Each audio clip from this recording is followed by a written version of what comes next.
He joins us weekly. He is a guy who is a Bay Area maven when it comes to concerts, music, movies, television, streaming, anything. He's our Michael Snyder. Michael, welcome. Hey, Michael. Hey, hi, guys. And gosh, how appropriate that you've delved back into the treasure trove that is the Nazi sitcom Hogan's Heroes. Yeah, no kidding. Perfect for the rise of fascist America, right? Do you know that Hogan's Heroes, because I did a deep dive as I was looking for that, all those people on Hogan's Heroes, that guy who played Burkhardt, General Burkhardt, the guy who played Colonel Klink, the Sergeant Schultz, all the rest of them on this show, I did a deep dive. They were all survivors of the German occupation. They all came here. Oh, wow. Many lost their family in the Holocaust over there.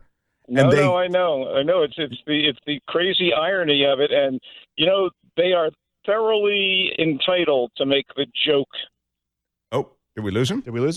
No, I'm here. Oh, okay. They're to make the joke. Yeah, that was it. I don't know. I'm just not used to an abrupt ending.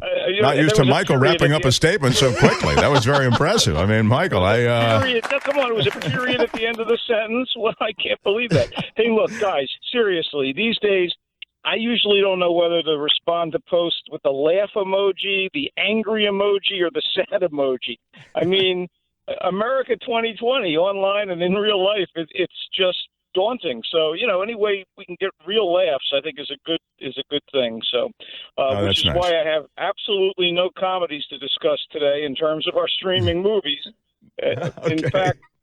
In fact, let me say quickly, if you are a fan of the old cartoon show Scooby-Doo, Where Are You? I'm sorry. But there is a new computer animated full-length movie purporting to tell how the characters in the Scooby Gang got together, and they didn't show it to critics. So, as Scooby himself would say, "Ruh-roh." If there was ever a red flag, it's when they don't show us the movie. No, it's not happening. And also, quickly, The Traitor, a terrific docudrama about the mafia, Italian docudrama. A wonderful film, now available online in streaming form. But let's get to some new stuff. The Vast of Night is an elegant and minimalist take on the traditional 50s science fiction alien invasion movie, and also the question of UFOs. And I think that's something really timely insofar as they've thrown the idea of UFOs into the public eye of late. The government has, perhaps as a distraction from what's going on everywhere else. But this movie is the debut feature from a director, co-screenwriter named Andrew Patterson. And, oh, my God, this bodes well for this guy's career. The movie's set in a small New Mexico town, and, it follows a young, ambitious local DJ and his teen sidekick, a science-minded high school girl who works evening shifts as the local telephone operator. And they're kind of ordinary people, and they'd like to get out of the boondocks.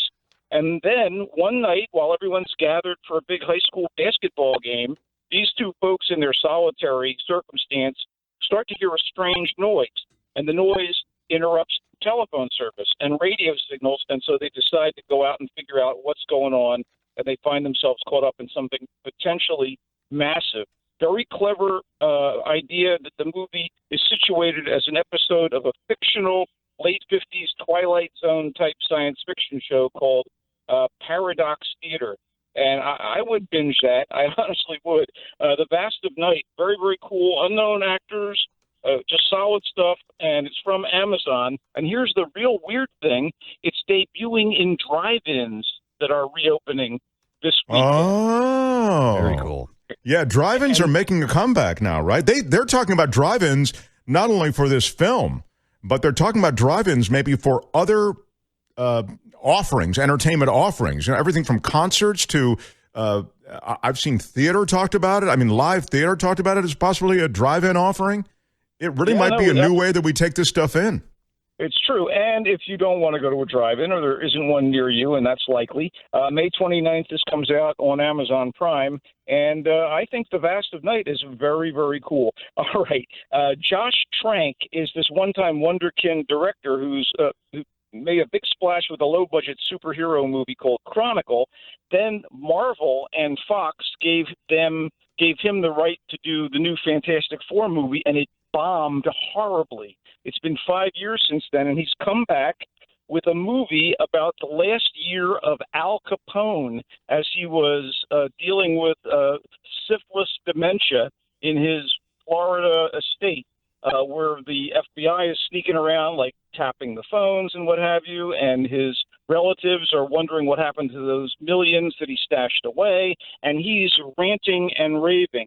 And I have to tell you, it's crazy. It's a crazy movie. Old Scarface, Capone, is played by Tom Hardy.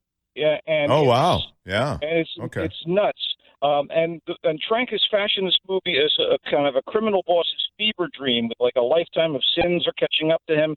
And Hardy's performance is pretty fascinating, but I wasn't sure if it was fascinating because it was so good or so weird. I mean, it's way, way wild. And, I'll also tell you that the storytelling around him, where some mysteries and family matters and issues of loyalty come to a head, so choppy and kind of half-baked that it doesn't make for anything truly compelling other than watching watching Tom Hardy go off the rails. Linda Cardellini plays his wife, May. Kyle MacLachlan is Capone's doctor, and Matt Dillon is an old criminal associate. So we've got some talent here. But it's like Trank. I felt like I was on Tranks when I was watching this thing. I didn't know what to make of it. And I thought he was in prison. I thought they finally got him and he was in prison. You're saying he didn't die in prison, though? He was in prison for tax evasion, but he was so ill and clearly dying that they let him out. At a certain point, he had 1 year basically left alive, and as he's like getting more and more consumed by syphilitic dementia, everybody's trying to find out where this money is. By the way, his nickname, everyone called him Fonz, and all I could think of was a young Henry Winkler going, "Hey!" But that's my own problem. All right, finish up with your last one. We got a break, but these are intriguing. Even as you're saying, they're kind of you're saying that was kind of meh, it had some issues. Yeah, but Tom Hardy is a jaw dropper. Okay, let's wrap up with Blood and Money. Grizzled and ornery Tom Berenger still has the old tough guy status and tough guy action hero chops, senior citizen division, and he's in this effective low-budget crime drama. It's set in the desolation of northern Maine in the woods, and he plays an ex-Marine and recovering alcoholic who's living alone in his camper, dealing with what appears to be failing health and kind of burdened by the past. And he finds solace by hunting deer in this massive forest that he seems to know really, really well. The locals are friendly to him, and it seems, kind of business as usual, but there is crime in the area. And his last seasonal foray into the forest leads to a tragic situation, which then puts him in grave danger. And Berenger does kind of a solid Clint Eastwood here with a little more physical activity than Clint can muster these days. And it's a strong enough performance on his part. And I like the tension and the desolation that Blood and Money is worth recommending, I think. And, it's a darkly diverting tale of survival with like revenge, redemption, and a certain fatalism folded in. So I enjoyed Blood and Money. So it's The Vast of Night, which has that extraterrestrial component or UFO component. Capone, which has the syphilitic rantings of Al Capone in his final days, and Blood and Money, which has wrongdoing. Old guy trying to deal with the past and cope with being put in serious peril by a series of unexpected circumstances.